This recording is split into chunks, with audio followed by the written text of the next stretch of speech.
Hello and welcome to News Desk. I am Kemini Nyamani Amano. The debate as to whether government should hand over mission schools to the churches and mosque resurfacing. But what are your thoughts? You can share them with me on our social media platforms. Joynews on TV, on Facebook, on my personal handle on Facebook, Kemini Amano.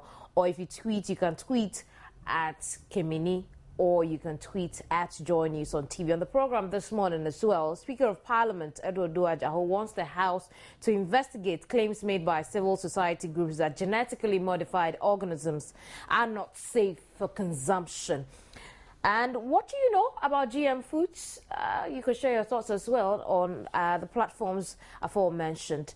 In the meantime, let's get into our first issue. And Member of Parliament for Akachi North, Peter Nachukotoi, in a statement to the House on Tuesday, called on government to hand over all mission schools back to the churches to further encourage and instill discipline in students. Let's take a listen.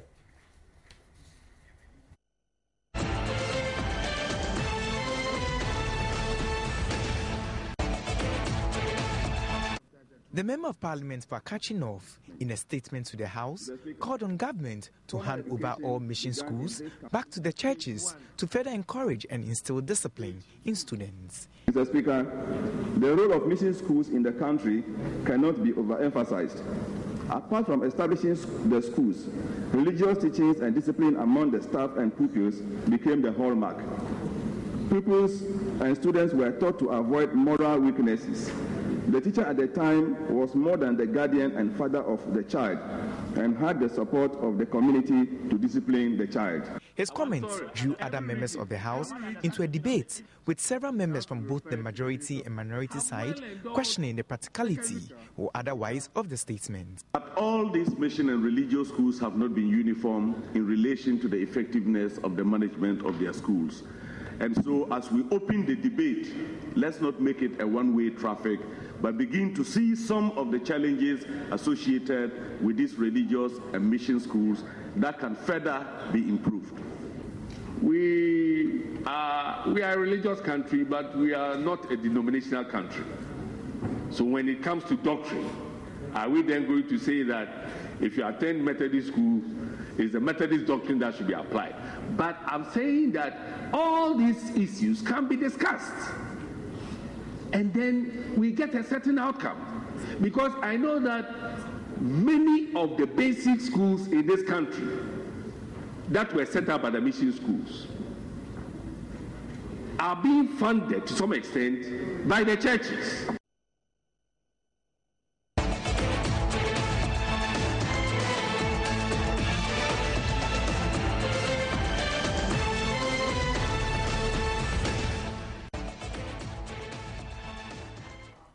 Right, so that was the conversation on the floor of Parliament. Over the telephone now is Sheikh Aramiyao Shaib. He's acting spokesperson for the Chief Imam. Good morning, Sheikh. Good morning. Thank you very much for... Absolutely, absolutely. I remember a few days ago we had a similar conversation about how public senior high schools were not allowing a Muslim wards to practice their religion in schools. Now the conversation is taking a different turn, that we should return the schools to the churches. What are your thoughts? Thank you so much. Already, the mission schools are already under the missions to some extent, because the framework within which the mission schools are currently operating is a partnership between the mission or religious bodies and the government. That partnership is represented by what we call an educational unit. So all the denominations of the Christian churches and Muslims also have what we call an educational unit, through which the religious bodies and the government partner in education delivery. We know that in this country, tracing back the history of education, formal education was begun by the missions, but when they began that way, it had a dual purpose. One which is key also is for evangelization, and also to train people to be able to do the church work and to be able to also read and write. And I think that was it. But as far back as 1882, there was a certain partnership between state and government now came into place. So mission schools gained recognition through which government now was making a contribution. What is happening now is that religious bodies are expected through the partnership to make a contribution to the schools they have built, and government also considering that the children in the mission schools are also citizens of this country, then government also make a contribution. The concern of the missions now is that the control of the missions has been so reduced, and so therefore they do not see their influence, especially in the area of academic performance and also in the area of discipline, because the missions now do not have adequate control over the schools. And I think that is where the missions sometimes have had problems. As I speak to you now, the regional managers that are in charge of the mission schools have very little role to play in terms of the control of teachers, ensuring that there is discipline. They cannot recruit, they cannot transfer teachers. In fact, very little for them to be able to take even supervision and the responsibility and the authority that goes with supervision, for example, has been taken away virtually completely from the regional managers. And so therefore, so much reduction in the trend of discipline is a matter of worry. And if you ask most of the people at the top echelons of education authority in this country, they will tell you that they are beneficiaries of the excellent education institutions that have been established by the missions. What we need to do in my proposal is to really strengthen that partnership and give more control to the missions so that the standard that has been established in the years past can be restored, so that in all the mission schools, people can be beneficiaries of a very excellent educational system. And I think that if the Parliament is discussing it, I belong to the school of thought that thinks that we must give so much space for the missions to be able to make a greater contribution to education delivery in partnership with the government. But Sheikh, given that control to the mission school, where does it leave our Muslim students? Because if they're really, even as it stands now, I mean, we have complaints that as some of our Muslim students are not allowed to practice. What would be the effects on Muslim students? Yes, thank you so much. If you take the Islamic schools are also mission schools. So therefore now we are talking with one voice as mission communities, or if you like, religious bodies that have a desire to also make a contribution to education, because it is obvious that government alone is unable to provide education. In fact, I would say that close to about, say, 40% or so of senior high schools have been built by the missions. The first training college in this country was built in 1848 by the Basel missions. So it tells you in history how far we have come. So what we as group of religious bodies are saying is that when it comes to Muslim children in the mission schools, we must dialogue in such a way that Muslim children that are in Christian mission schools can have their interests also taken care of. Their sense of God, their sense of ethics, their morality, all these will be catered for, even if the child finds himself in a mission school that is Christian. Much the same way, if a child also finds himself in an Islamic school, which is very good, so that we can all be contributors to education, whilst we don't also divide ourselves along religious lines. We'll talk about that in a bit. Let me bring in the National Union, President of the National Union of Ghana Students, Samuel Benfo Dakwa. Hello, Samuel. Hello. The debate is on. Let's give the mission schools back to the churches. In fact, for Sheikh, he thinks we should only strengthen it, the relationship between the churches and government when it comes to mission schools. What does Joynews think about this? Good morning, and good morning to our listeners. I'm the person from NUCS. Absolutely. Yeah, National Ghana students. And looking to all students of Ghana. We feel that the call by the religious organizations to get the institutions back will be in a good call. It's a good call. we cannot be clear that the government is struggling with supporting and funding education. Recently, about 2 weeks ago, we had 83 institutions in the region who could not go to school, all because of the fact that funding was not available. Feeding grants have not been sent yet. So it's clear that it looks like the government is struggling, in fact, with finances and funding for education. So if our organization can still come in, if most of these institutions are doing by them, can still come in to support and help the plan. The only thing CBRW is very much concerned is that the Constitution of Ghana is respected, meaning that education should be made progressively free and not progressively expensive. So if this things can be made, then we believe we will support. Samuel, are you telling me you think when we give the schools back to the churches, education will be free? Come again. Are you telling us that you think that when the schools are given back to the churches, education will be free? No, I'm not saying it will be free. What I'm saying is that what it is given back to them, we should not end up making it more expensive and just make it a privilege for the privileged society.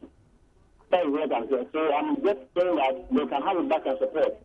But then with the condition that it's not going to be made more expensive, it's not going to be made more difficult for people to access it. Because the country of Ghana demands that education should be more accessible to almost everybody in Ghana. Right. So that is what we stand for.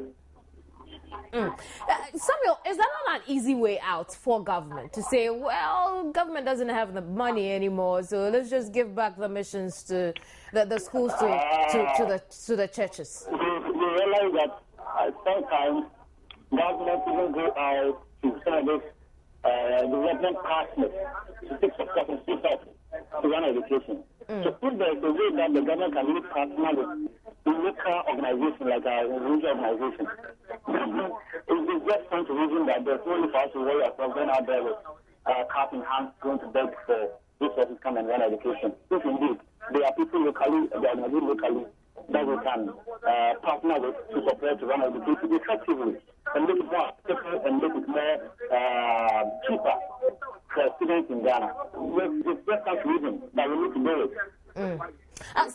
Samuel, I'm going to ask you to reposition yourself. Your line is a bit muffled, so we can hear you clearly. In the meantime, let me talk to Sheikh. Sheikh Arimiao Shaib is acting spokesperson for the chief imam.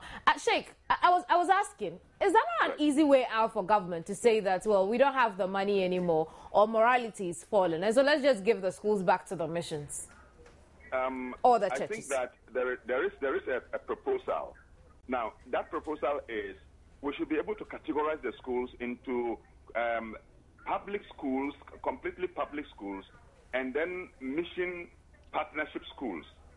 The mission partnership schools are schools that are categorized as mission in character. And then we establish what are the terms and the details of that partnership. What is it that the missions can do? What is it that the missions cannot do? What is the quantum of the government's contribution to such schools? What is the quantum of contribution of the missions to such the development of such schools? And I think that is the realistic way to go. So that in that case, then partnership schools will be predominantly controlled by the missions, so that their values, their standards, their academic excellence that they want to establish, improvement of the facilities, since particularly the Christian missions are very much endowed to be able to improve the facilities in partnership with government. Because I am particular about that, because majority of the children in the mission schools sometimes do not even belong to the denomination that has even established the schools. So what it means is that they are making a very valuable contribution to education in our country. Government should appreciate this and give them the opportunity to be able to do so by categorizing some of the schools as partnership schools, mission partnership schools, and then recognize and respect them as such, so that those that are completely public, government can also now put more resources there and develop them. And I think that this should be a very realistic way of handling this issue. Sheikh, the question of how many of those completely public schools do we have? Yeah, you are right. You are right. Yes. How many of those public schools do we have? At the end of the day, we'll end up giving all our public schools, as we see them now, to the missions, and then we would now be forcing government to come up with completely public schools.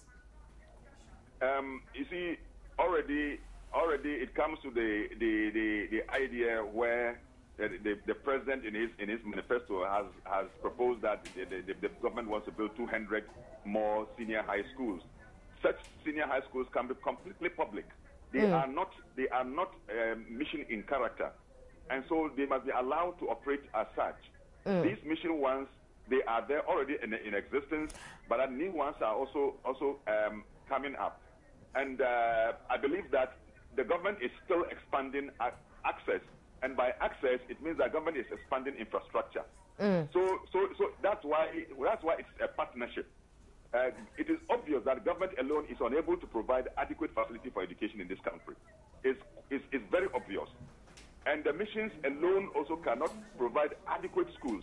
What the missions have done is to contribute to what is supposed to be the responsibility of government, and what they also see in the context of their mission as also providing a facility that will ensure that children are well brought up to become worthy citizens of a country.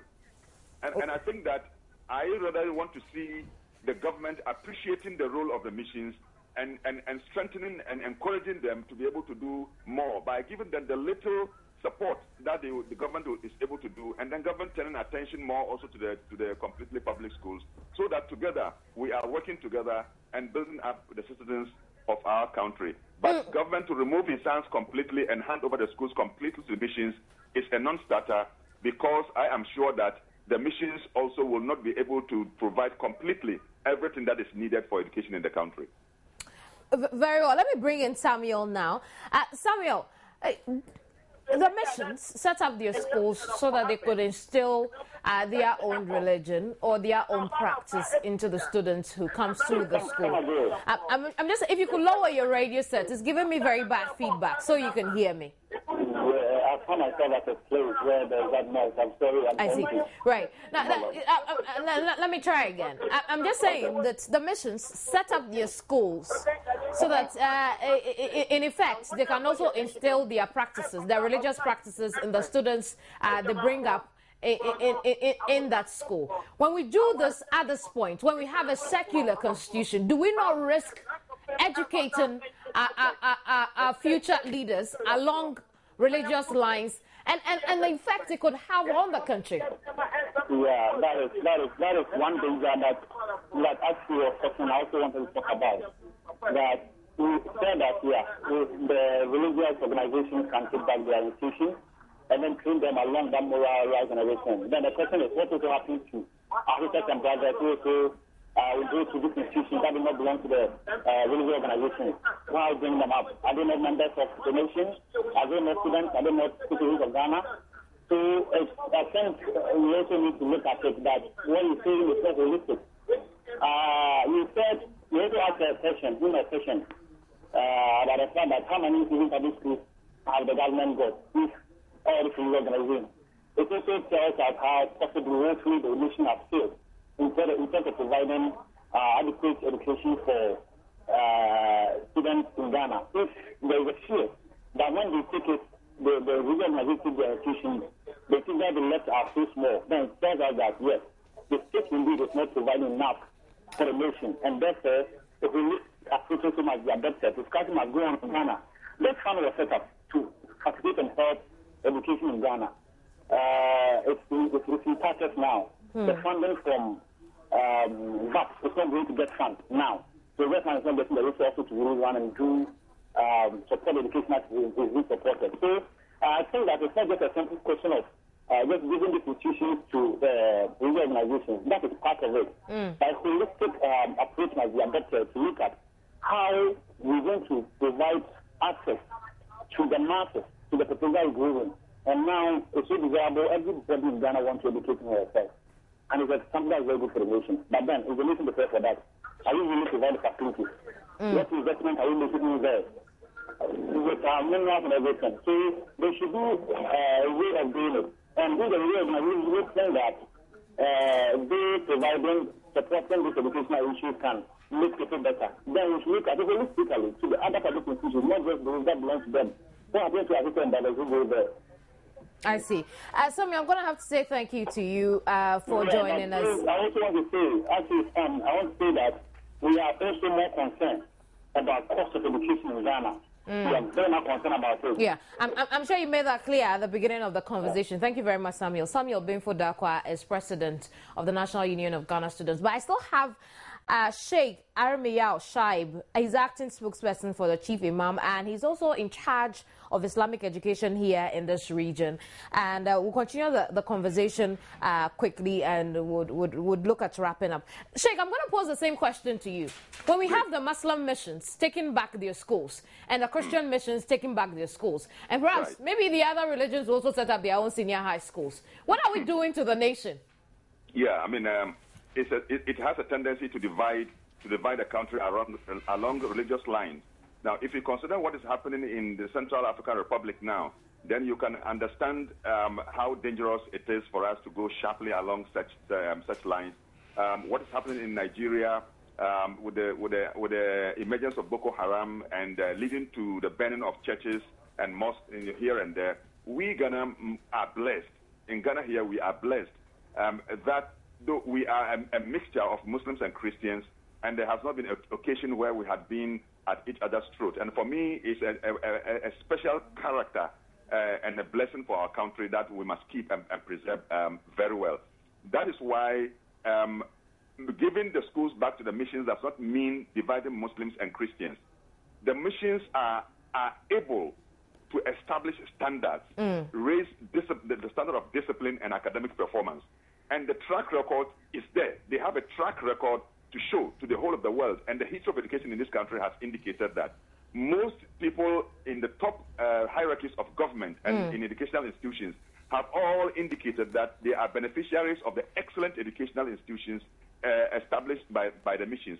So what we need to do in this country is that there must be a certain dialogue, educational dialogue across the religious divide, such that if a Muslim happens to find himself in a Christian school, how should his religious consciousness be protected and preserved? If a Christian happens to be in a Muslim school, how should the Christian religious consciousness and the preservation of his identity as a Christian be preserved in an Islamic school? I believe that this is the point. So it's not a point of drawing a sharp divide between the Muslim and the Christian, but the quality of education as preserved and protected by the missions is what we are talking about here. And I think that the Christian Council is there, Office of the Chief Imam is there, the National Catholic Bishops Conference is there. These are very friendly religious bodies, and we have what we call the GCRP, the Ghana Conference on Religions for Peace is there, the National Peace Council is there.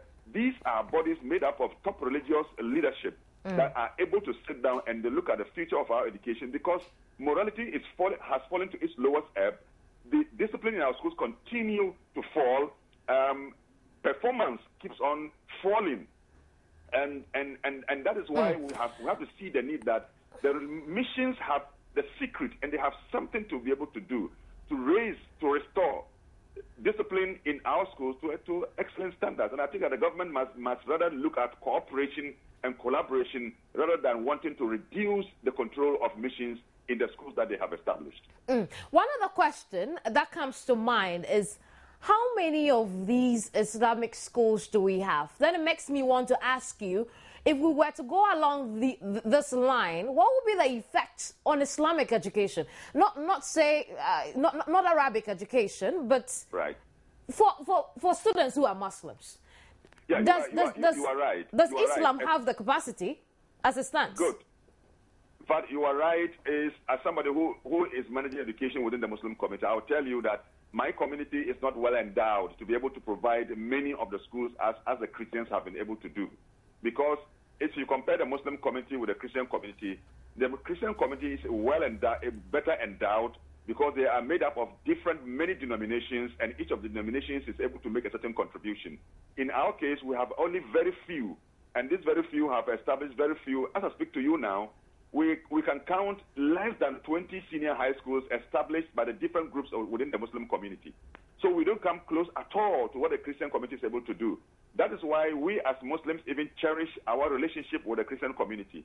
So we rather propose a certain framework of collaboration that will ensure that our common values are given space, so that the few children in Muslim schools will be well protected.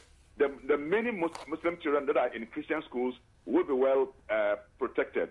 But if you come to resources, the Christian community is well endowed financially than the Muslim community. I'm also encouraging the Muslim community that has so much contact with the oil-rich Arab countries to rather give priority to educational projects rather than the many mosques that we see that are being built.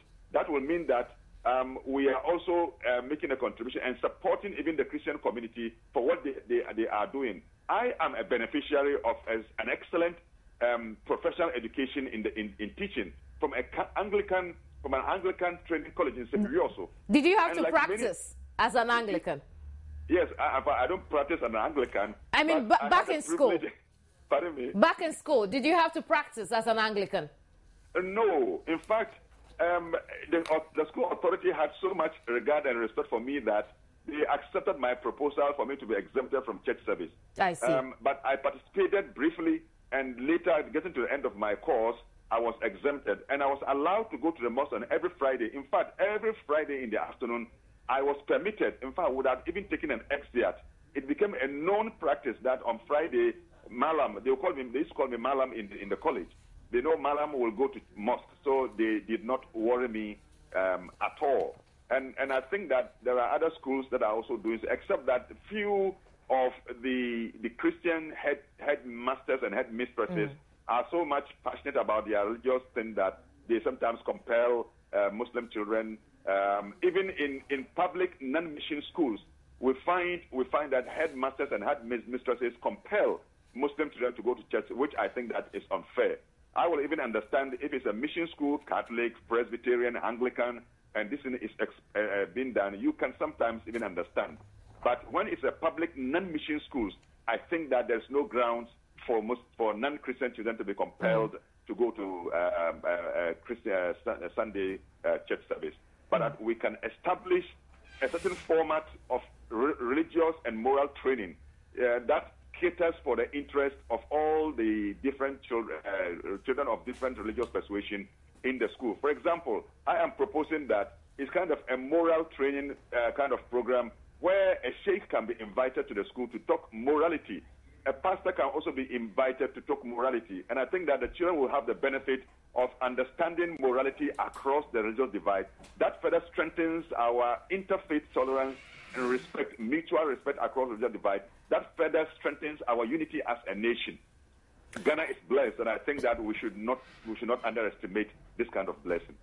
Right. Thank you very much, Sheikh. It's been fantastic talking to you. Sheikh Aremia Shoaib is acting spokesperson for Chief Imam, and also he's in charge of Islamic education in the Greater Accra region. And, well, share your thoughts with me on facebook.com/Joynews on TV or on my personal handle, Kemini Amano. If you tweet at Kemini or at Joynews on TV, I'll read those messages and share it with the rest of us in this community. What do you know about genetically modified food? In fact, what are your thoughts on the fact that we are discussing plant breeders bill and we are also field testing some GMOs? A group does not think this is a good idea at all. I would love to know what you think. I'm sure a lot of us will also want to know what you're thinking wherever you are at the moment. I'll be right back with those comments.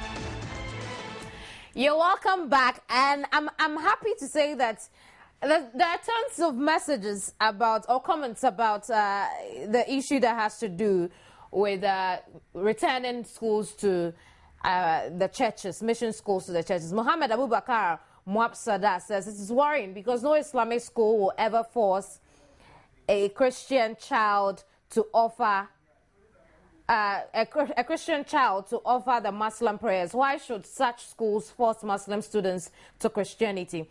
Abukari Gafaru says ways and means should be made available, else we would invite Boko Haram to Ghana. And Chimsi Sumani says, on what basis should this be happening in Ghana? Do those schools have anything in their code of conduct or ethics to back such practices? If so, why don't they for short limit admissions for only Christians? Are they aware that every Ghanaian has the right to freely worship God through any of the religions? Will they be okay if Christians and Islamic schools are compelled to go to mosque? I seriously don't get them. And Goka K. Emmanuel says, cool your temper. Ghana's education has Christian foundation. Just go, obey, and progress. That is totally not true. Let's look at GMOs now. And anti-GM campaigners are strengthening their crusade against the passage of the Plant Breeders Bill, demonstrating in the capital. The Coalition for Farmers' Rights and Advocacy Against GMOs warned Parliament not to pass the bill in its current form unless critical amendments are made to it. The coalition believes some clauses in the bill give room for the introduction of genetically modified seeds into the country. According to the group, other provisions of the bill also tend to favor multinational seed corporations, which are interested in taking over the seed markets to the disadvantage of smallholder farmers. This is why they want the bill to be thrown out. We are saying it is most possible that of all the things we have to do to improve our agricultural facilities and outputs, of all the things we have to do, this is the one thing we should be concerned with. Most of these unique varieties, if not all, are old. The copyright is in the hands of multinational and transnational breeders, not Ghanaian farmers. So where is the logic in wasting our time and effort trying to protect breeders that don't even exist in our very own country? Chairman of the Coalition for Farmers' Rights and Advocacy, Samia Nkrumah, is worried some genetically modified foods have already made their way into the country when GM seeds and foods have not yet been commercialized. This cornflakes brand, she says, was found on the shelves of one of the retail supermarkets in Accra. The box clearly indicates the cornflakes is 90% genetically modified. According to Samia Nkrumah, such foods have been able to illegally enter the country as a result of porous borders and lack of effective structures to check them. Samia Nkrumah thinks government should rather focus on managing post-harvest losses as a means of achieving food security. If 30% of our production is lost, that indicates that it's not our production that is the problem. It's the access to markets, it's the infrastructure, it's the farmers' ability to market their goods. So let us get our priorities right. After marching through the streets, the coalition made a last stop to the home of Numo Sakumo at Bukom. They were met by several other priests who pledged to stand with the coalition in their fight against GMOs. The new Coalition for Farmers' Rights and Advocacy Against GMOs consists of the CPP, Food Sovereignty Ghana, the Rastafarian Council, farmers, and other individuals.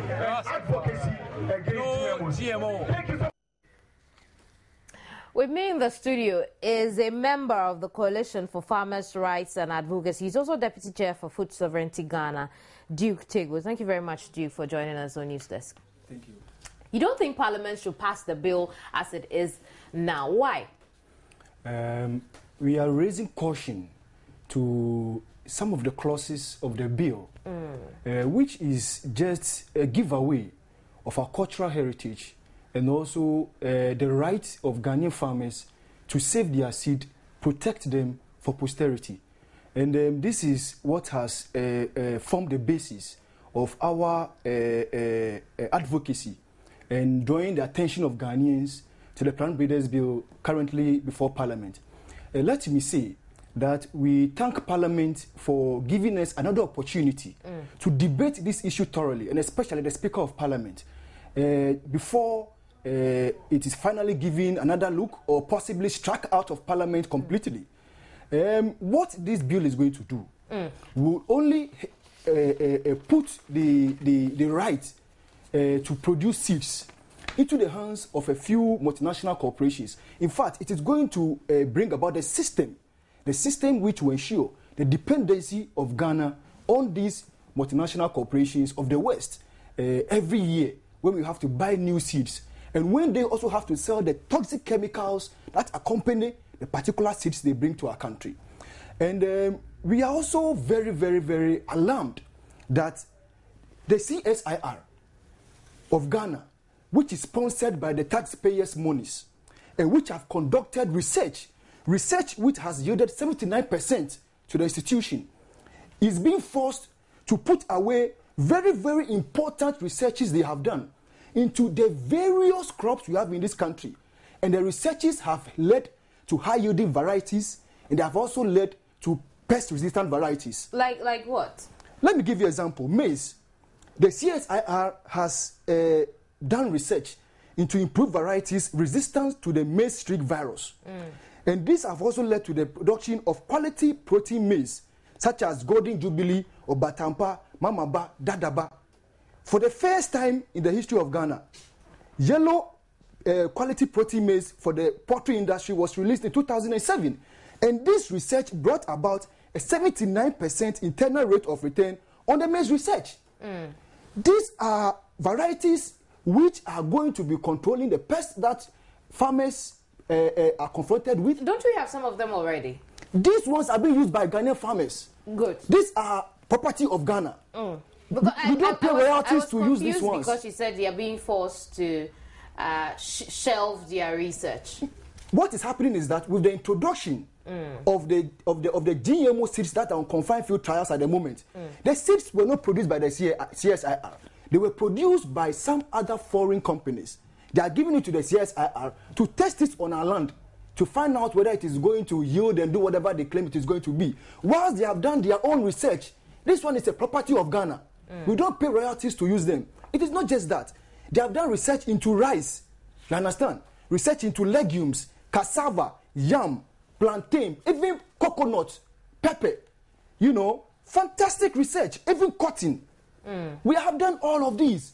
Why are we leaving these varieties and we are going to be taking off something from wherever? But does the bill say we can't use these ones anymore? You see, what the bill does is that it promotes uniformity, you understand, of variety. And that is what is going to lead towards the gradual elimination of our indigenous seedlings we have in this country. You understand? Because it is going to be seeking to promote particular varieties. And our farmers, through some of these middle men, are going to be forcing our farmers to use those seeds because that is how they are going to make their money.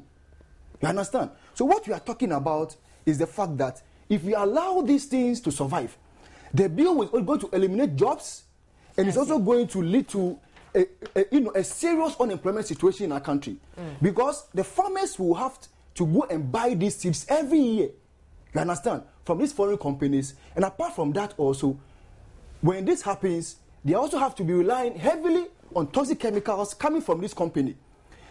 In the case that these things are not working, farmers are going to be losing their jobs, and apart from that, they are going to be running to Accra to find jobs where it is non-existent. So these are the cautions we are raising. In fact, there is an aspect of the Plant Breeders Bill which is most annoying and most pathetic.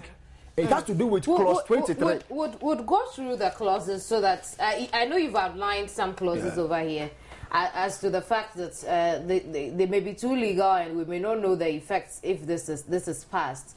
And let's start with clause 3. Yeah. Take us through it. Yes. You see, what we are raising in clause 3, it describes the characteristics of the plant varieties protected by the bill. Now, you see, clause 20 specifically names genetically engineered plants as protected varieties and enumerates in detail the British rice that are protected above the rights of Ghanaian farmers. Now, Clause 23 put plant breeders' rights above the laws of Ghana, so that Ghana will not be able to regulate them. How is that? Because I'm sure Parliament will see this. That is what makes the issue more alarming. You understand?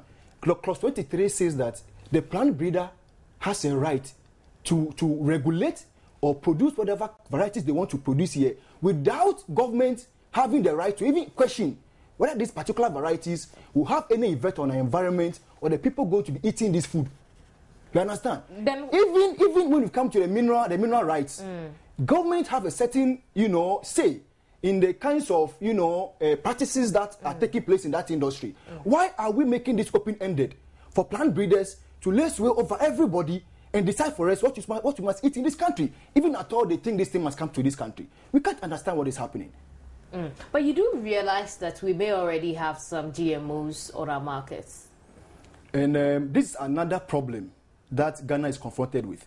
Because if you read the Biosafety Act very carefully, it states that we need to set up an authority which is going to regulate, which will supersede the introduction of all these varieties into our system. As of now, that authority has not been set up. And these food are being dumped on our shelves. People are buying them, they are consuming them, and nobody is having the capacity to check whether these things will have any effect on the people eating these things. With no labels. With no labels. And I'm happy you mentioned Parliament. The Speaker of Parliament, Edward Duajaho, wants the House to investigate claims made by some civil society groups as far as the genetically modified organisms or foods are concerned. Let's listen to the Speaker. We'll come back to the studio and continue this conversation.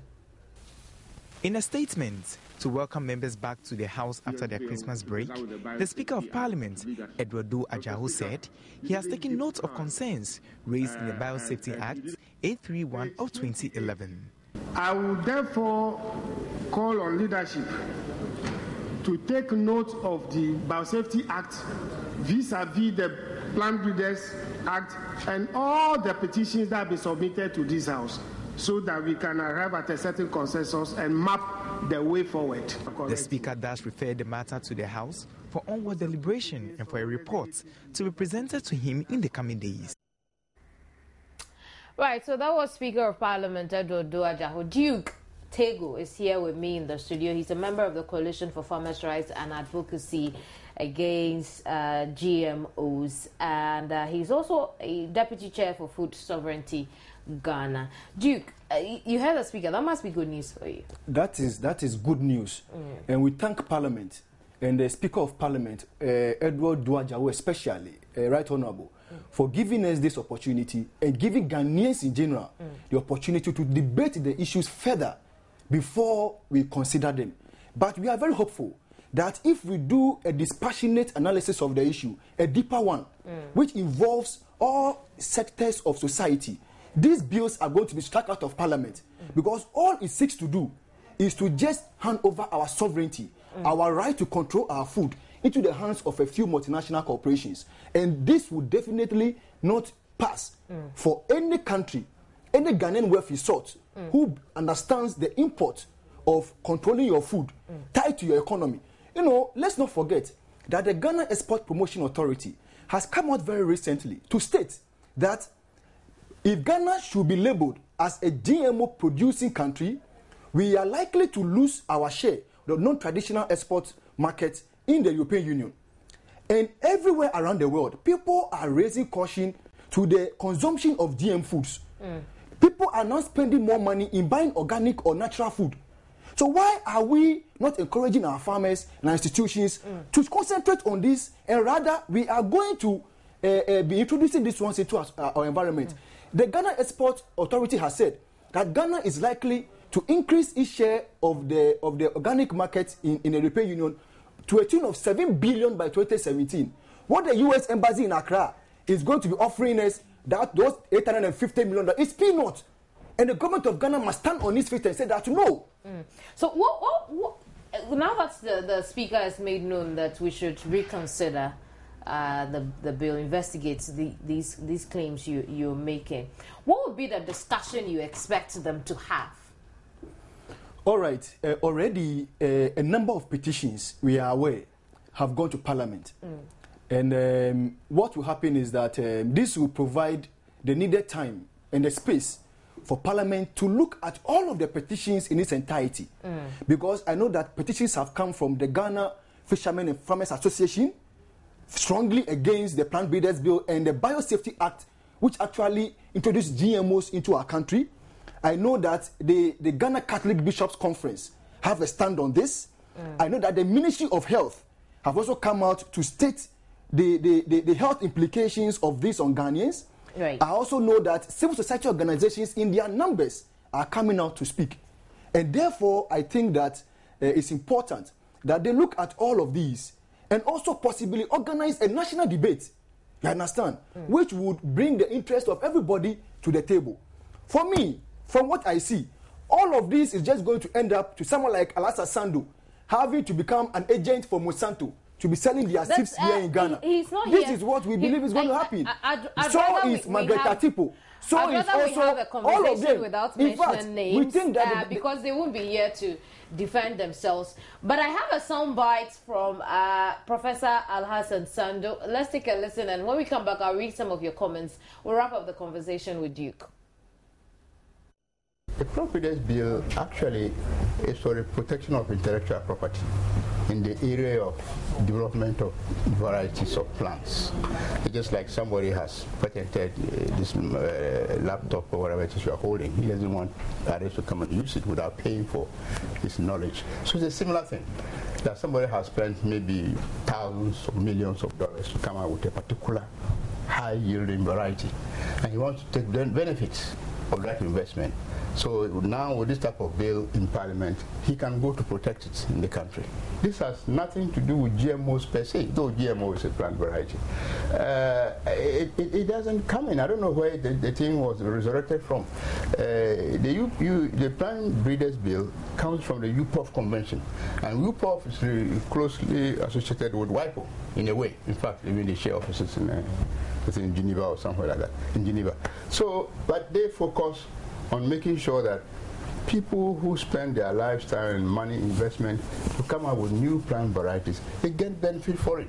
Ghana, whether it's GM, we are dealing with GM, non-GM, or what is a plant variety, and you've invested in it, you want to get the full benefit of it. So this sort of convention makes sure that just like we have the WIPO doing intellectual property, copyright and all that, this also does it for new varieties of plants, seed and planting material. Should there be any fears about once the bill is passed into law, it could also give access for the introduction of GMOs or GMS or whatever? Whether the bill is passed or not, GMOs will be introduced because we have a law already governing that.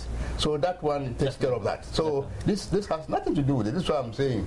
It beats me that all of a sudden this thing has resurrected. No. Whether we have this Plant Breeders Bill or not, we already have a facility for the introduction of GMOs. And all current efforts in the country right now on developing the capacity to produce GMOs or to use GMOs are based on the Biosafety Bill. Nothing to do with this one. Right, you heard Professor Alhassan Sandu. Duke is still here with me. And Duke, take us through it again. What really are GMOs? You see, let me explain them, and then we understand it, in the simplest forms. You see, genetic modification of organisms or genetic engineering, through which we get genetic modified organisms, is a process of transferring genes between two unrelated species. How bad is that? Because the professor says, really, there's nothing wrong with it. It's just like having your regular maize. You see, there are a lot of problems with it.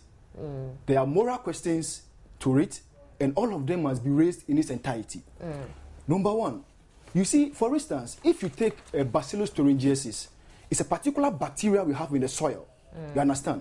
Now, through genetic engineering, they remove the genes from the bacteria, which is very toxic, and it is infused into, for instance, maize, a maize seed. It is hoped that after this has been done, if any pest goes to attack the maize, the pest dies. But the toxic has been the toxic substance has been left in the maize. You understand? Now, very recently, the BBC conducted an interview of a farmer in Burkina Faso. They also spoke to the Minister of Agriculture of Burkina Faso and spoke to other people. The farmer said that after he had allowed his cattle to go and graze on a BT cotton field, he had, what they call cultivated. 90 of the cattle died. And therefore we are saying that what could be the implication if human beings are allowed to eat this food? You understand? So, and also in most parts of our country, if you go to the northern region where I've lived for some time, I've worked there for some time, sometimes households use the leaves of potatoes, of even cowpea to augment. How different is that from using pesticides and fertilizer and insecticides on our farm? We still have some residue going into the food anyway. You see, what this thing aims to do is to create a situation where the use of pesticide will be lowered. You understand? But they forget that pests themselves naturally have their own tendency of replicating themselves and coming in new forms. And that has happened in India. Indian farmers invested so much money into the cultivation of BT cotton, another GMO variety of cotton. And this, they were told that it was going to lead to high yielding and to control pests. As of now, new pests are attacking the BT cotton they are using in India. And because of this, farmers are committing suicides because they have gone to take huge sums of money from the banks. They've gone to procure these BT cotton seeds from Monsanto. You understand? And the seeds are not yielding. They are bringing new pests, so they are running into losses. I'm happy Parliament is looking at this again, and like you said, this should be looked at dispassionately, and let's the best be done for the Ghanaian. Thank you very much, Duke, for joining us. But finally, let me add that Professor Sando. I've told you, Professor Sando isn't here to defend himself. But you have just played his voice. But that'll be all, Duke. Let me read some of your messages. Simon Kabute says genetically modified foods are foods produced from organisms that have had specific changes introduced in their DNA using their genetic engineering, using the methods of genetic engineering. I'm sure we've got that education too. Simon Kabute again says we don't need it. Ghana is not starving. Our foods are rotten in the rural areas.